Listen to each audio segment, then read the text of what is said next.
This is the Boox Note Air 3, the latest 10.3-inch note-taking ink tablet. Actually, let me correct that. This is the Boox Note Air 3. This is the predecessor, the Note Air 2 Plus. At first glance, they might almost seem identical, and honestly, even upon closer look, they share many similarities. So the big questions are, is the Note Air 3 a worthwhile upgrade? And does it live up to the legacy of its predecessor? Let's dive in and find out who this new ink tablet is designed for, what compromises you might face, and why I believe it's an excellent choice for many. As I mentioned, the Boox Note Air 3 is a 10.3-inch ink tablet. It runs Android 12, and as the name suggests, it's made for note-taking. But thanks to Android, you can do a lot more than that, which I'll come to in a second. The Air in its name suggests that it's lightweight, which isn't really the case. It's not as heavy as some other Boox devices, but it doesn't stand out of the 10-inch ink tablet crowd as being especially lightweight. With 465 grams, which is actually 15 grams heavier than the official specs list, it's still a comfortable hold. The super thoughtful design they've been using for the last couple of Note Air generations also helps. The rounded edges and the surprisingly thin build are very well executed. The wide grip area on the side of the display ensures holding the tablet never gets uncomfortable. However, with its weight of 465 grams, you typically don't hold it without propping it up on a desk or something similar. The tablet is a tiny bit smaller than its predecessor, which is only noticeable when placing them side by side, and even then it's hard to spot. The build quality of the Note Air 3 is exceptionally good, evidenced by how sturdy this device feels. No creaking or cracking. However, there's still one issue. The back side has a matte finish, which is so much more sensitive to scratches than the back of the Note Air 2 Plus. With normal use, like putting it down on the desk to write, or slipping it into my bag, the color on the edges is already coming off, which honestly is a bit ridiculous for having used it for roughly 3 weeks at this point. But since I typically don't look at the back cover, it's somewhat tolerable. Still annoying though. The rest of the tablet's build, on the other hand, is spot on. The power button placement at the top edge with the integrated fingerprint reader is a very welcome change, helping to prevent accidental presses, as it's now also flat. So it's not noticeable on your hand when holding the tablet, which sometimes was an issue with the Note Air 2 Plus. The only small downside is that initially you might not find the button with your fingers without looking, but that quickly goes away once you get used to it. There are 2 speakers on the side of the device for stereo output. They sound fine, so no complaints from my side. The integrated microphone is also handy for recording audio while taking notes, so you can revisit that lecture or meeting if you missed something. There's a software feature I'll show you later that's available directly in the Note-taking app for audio recording. The Boox Note Air 3 has a 3700 mAh battery, which I'll talk about more at the end of the video. The tablet is powered by a Snapdragon 665 octa-core CPU, a lower mid-range chip that's still easily fast enough for anything you typically run on the EInk screen. With 4 gigs of RAM, I never experienced any annoying slowdowns or delays when running apps. Just keep in mind that this is still an EInk tablet, and not everything is happening instantly as it mostly would on a typical LCD tablet. And last but not least, there is a microSD card slot expanding the 64 gigs of internal storage, which is always a welcome addition. Not that 64 gigs, of which around 47 gigs are actually usable, wouldn't be enough for most people, but just in case you still run out of space, the microSD card slot is there to fix that. The front of the Boox Note Air 3 is flush and doesn't use the same hardened front glass seen on the Boox tab devices. I think it's a bit of a shame because even though they don't have that paper-like feeling, That's nice to have on a writing tablet. The scratch resistance is reassuring when transporting those. Like its predecessor, the Boox Note Air 3 has a pre-applied textured screen protector instead to give it that paper-like writing feel. What's nicer than on the Note Air 2 Plus is that this time around it's not as noticeable at the edges of the screen, so handling feels a bit better. There's also less dust gathering at the edge. The paper-like feeling is definitely there and nice to have, but it's not as good as on the remarkable tool Kindle Scribe or Lenovo Smart Paper.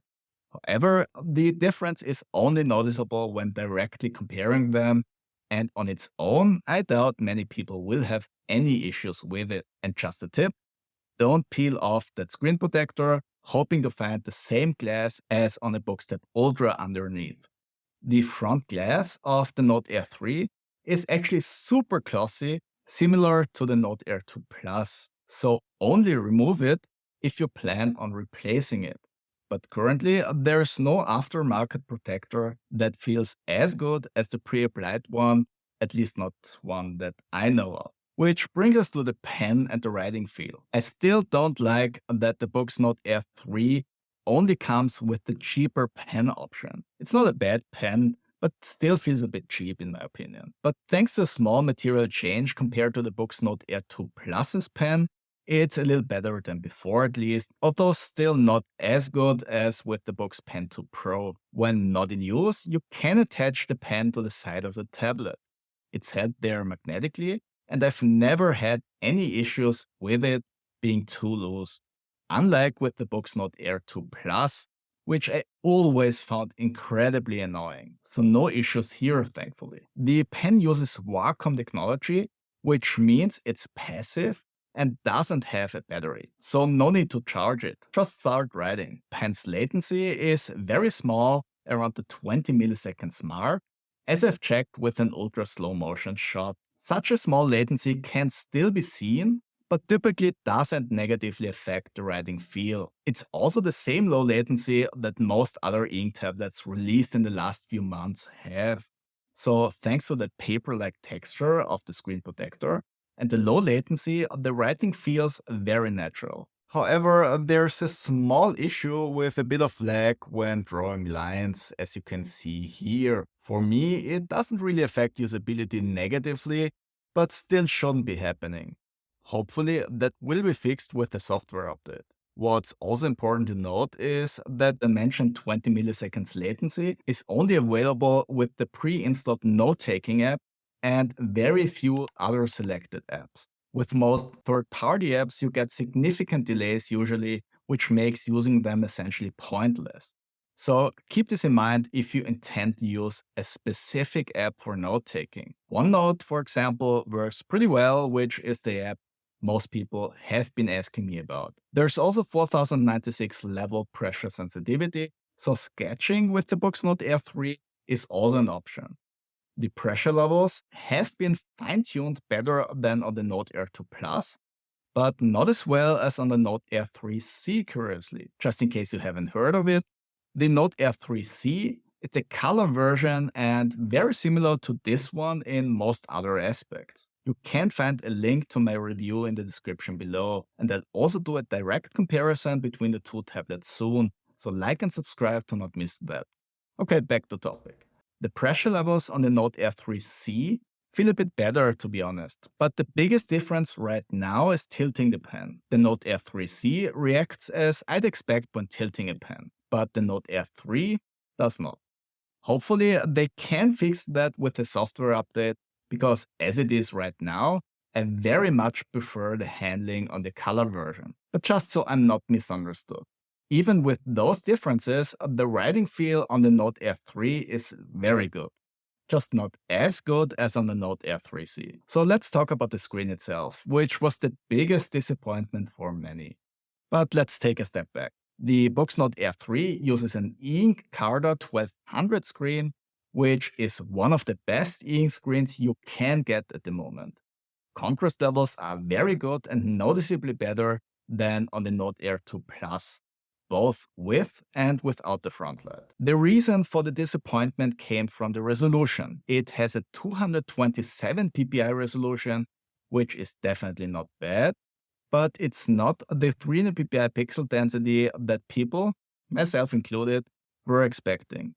The Kindle Scribe has had a 300 ppi screen for over a year now, and that was also expected for the next Boox Note Air device. So the disappointment isn't due to the Note Air 3 having a bad screen, but rather from the unmet expectation. Personally, I definitely would have preferred the 300 ppi screen because I love it on the Kindle Scribe and I would like to see it on other devices as well. However, the difference between 227 ppi and 300 ppi is not as significant as it's sometimes made out to be. Yes, sure, you can notice it when comparing devices side by side, and some people are more sensitive to those differences than others, but 227 ppi is still more than adequate for a pleasant user experience. If a high resolution is something you were hoping for, the Note Air 3 might not meet your expectations. This also applies if you own a Note Air 2 Plus and were looking to upgrade for a 300 ppi screen. But for most people, I suspect the 227 ppi resolution won't be an issue. But I wouldn't be surprised if Boox released a Note Air 3 Plus around autumn 2024 with a 300 ppi screen upgrade. But don't quote me on that, it's just a hunch. Surprisingly, the Note Air 3 lacks the Boox Super Refresh technology, which enables super fast screen refreshes on the EInk screen and is found in many recent Boox devices. While I like the flexibility this technology offers on other Boox devices, I'm so happy that it didn't implement it here, as its downside is shorter battery life, which was one of my main criticisms of the Note Air 3C, which does come with this technology. And even without it, there are still different EInk modes available that help with running Android apps on the inherently slow EInk screen. These aren't as fast as on the Boox Tab Ultra, for instance, so watching videos on the Note Air 3 isn't really feasible, but they still help in running typical Android apps that aren't optimized for EInk. Notice how the page turn animation in the Kindle app looks broken in the regular HD mode, and how it improves significantly when switching to one of the faster modes. There are also other options to make Android apps more usable on the EInk screen. Just keep in mind that these settings can slightly degrade image quality and significantly worsen ghosting behavior. So I personally prefer using the HD mode whenever possible and choose to turn off animations in the apps instead of adjusting the EInk mode settings. Thanks to the EInk screen, the Note Air 3 is perfectly readable in direct sunlight, so readability is also excellent in well-lit rooms. And with the built-in Frontlight, you can also use the tablet in poorly lit areas, which is a significant advantage over devices like the Remarkable 2 or Supernote A5. The Frontlight quality is good, but not the best I've seen. With a maximum brightness of 123 nits average, it's easily sufficiently bright for daytime reading. Not that you really need it, because the screen generally has good readability during the day. And at the lowest setting of 0.1 nits, it's comfortably dim for reading in the dark without being blinded. However, the brightness gradient, which is more or less noticeable depending on the light setting, could be an issue for some. Dividing the screen into these areas, you can see a shift in brightness levels from left to right. If you're sensitive to such things, this might be bothersome. But as I mentioned, this really depends on the Frontlight settings. Lowering it a bit makes the gradient less noticeable and shouldn't be an issue for most people. Let's finally talk about the software. As mentioned, the Boox Note Air 3 runs Android 12, which isn't the latest Android version, but it's the newest one you'll find on any EInk tablet at the moment. And just so you know, Boox isn't in the habit of upgrading Android on their devices. So don't expect an upgrade to Android 13 in the future. Boox has optimized the system very well for the EInk screen, which was necessary because Android is not designed for the screen tech. This means the user interface makes heavy use of thick black lines and avoids animations or grayscale gradients. This results in everything looking clean and overall works very well.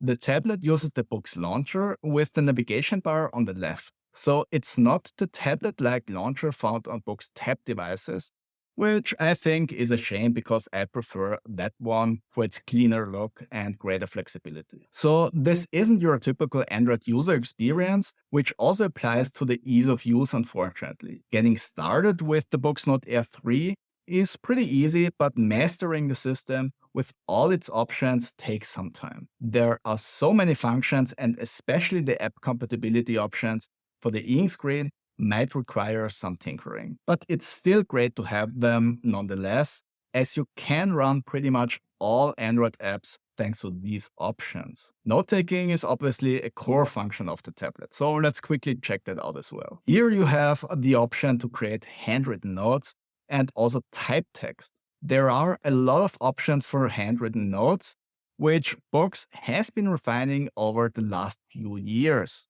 I wouldn't say it's the prettiest solution I've seen, but it's definitely one of the most versatile on the market. You can select a template matching the type of note you want to take, and there are also layers for easily organizing the contents on your page. And you have different pen types, obviously. You can also place shapes with some neat AI functions that convert your drawn shapes. What's also nice, especially with the missing eraser on the pen, is the strike through AI function to erase text on the page. In addition, you can record audio directly on a page, which can be very useful if your notes are missing something and you want to check what was said. There's also a handwriting conversion feature that works without needing to be connected to the internet and generally performs quite well. There are a couple of more options and I'd love to show them all, but it would simply take too long. So I'll save that for another video where I'll do a more in-depth review of the note-taking system in general. But all in all, I hope you can see from that quick walkthrough that there are a lot of options and all of the most important functions you'd expect are easy to find and use. Just a quick note about the type text notes. You can pair the Note Air 3 with a Bluetooth keyboard and use that for typing, essentially converting the tablet into a digital typewriter. Latency isn't bad, so the whole typing experience is actually pretty great this way. One of the other strengths of the Note Air 3 is its PDF functions, especially for multi-column PDFs like you'd find in scientific papers, for example. This system is outstanding. You can zoom in on one column and move from section to section to make large format files with tiny text easily readable on the 10-inch screen. You can even adjust the direction in which the section progresses. Note-taking is also possible directly on the PDF page without the need to convert the files beforehand. Just copy them on the device, open them and start annotating. Another cool feature is the option to split the screen, having the PDF you're reading on one side and taking notes or quickly Googling something on the other. There's also a split screen option available outside of the reading app, which can be enabled from within the control center. As far as I see it, this is the default Android function working for supported apps and providing even more flexibility in how you use the tablet. And you can also read regular books, of course.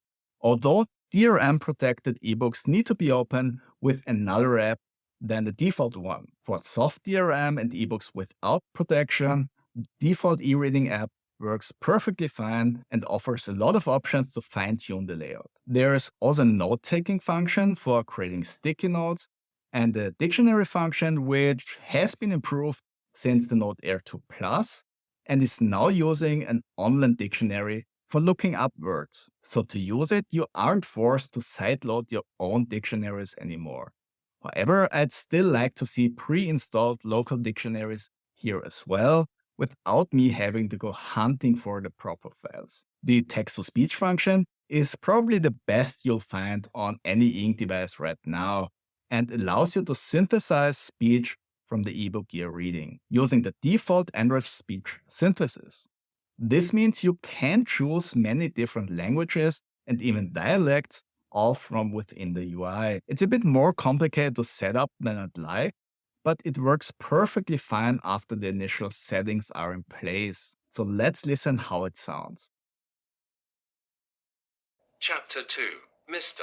Bennett was among the earliest of those who waited on Mr. Bingley. He had always intended to visit him, though to the last always assuring his wife that he should not go. Until the evening after the visit was paid, she had no knowledge of it. It was then disclosed in the following manner. Observing his second daughter employed in trimming a hat, he suddenly addressed her with, "I hope Mr. Bingley will like it, Lizzie. We are not in a way to know what Mr. Bingley likes," said her mother, resentfully, "since we are not to visit." There's also an integrated ebook store with public domain books.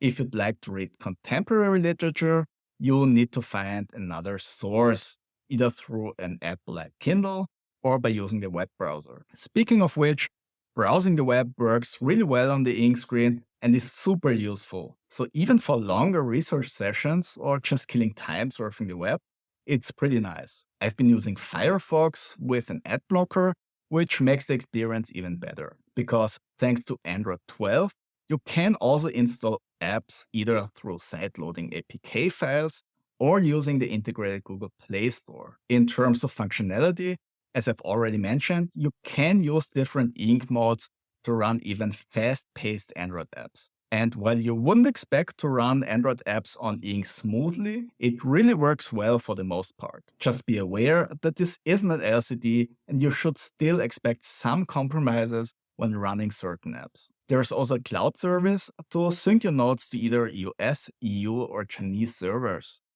Personally, I am not using it because I'm still not happy with the data privacy situation. The Boox Note Air 3 also connects to Chinese servers, even though I'm not using any of those services and have software update checks disabled.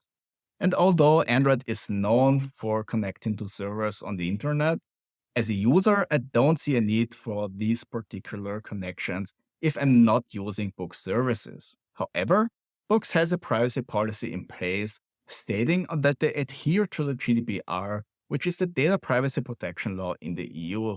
So if you're less paranoid than I am, this might give you a little peace of mind. And last but not least, battery life. As I mentioned earlier, the Boox Note Air 3 has a 3700 mAh battery and doesn't have Boox Super Refresh technology. So I expected much better runtimes than with the Note Air 3C, and that expectation was 100% correct luckily. Without using the Frontlight and with a page turn interval of 15 seconds, the battery only drops around 2% per hour, giving me a total runtime of roughly 50 hours when just reading. When using the Frontlight at 100% brightness, the battery drain increases to around 5% per hour, which still provides a good 20 hours of battery life. However, when using a pen to take notes, the battery life decreases significantly, which, to be fair, is not unique to the Boox Note Air 3, but the same with all EInk note-taking tablets. So if you're using it in class to take notes, depending on how much you write, expect about a third to half of the mentioned runtimes. Overall, I'm really pleased with the battery life, especially since the Note Air 3C was a bit of a letdown in this regard. So what's my final verdict?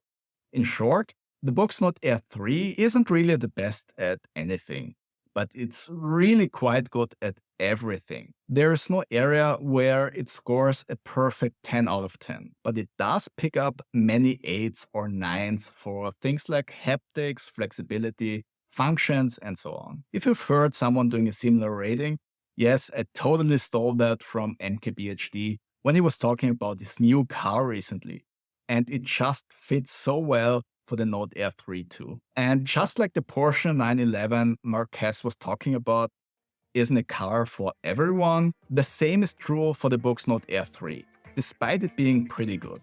So who is this for? If you're looking for an EInk tablet all-rounder with which you can do pretty much everything, from reading to note-taking to using all sorts of Android apps, this should definitely be at the very top of your shortlist. However, I wouldn't recommend this as an upgrade to the Note Air 2 Plus.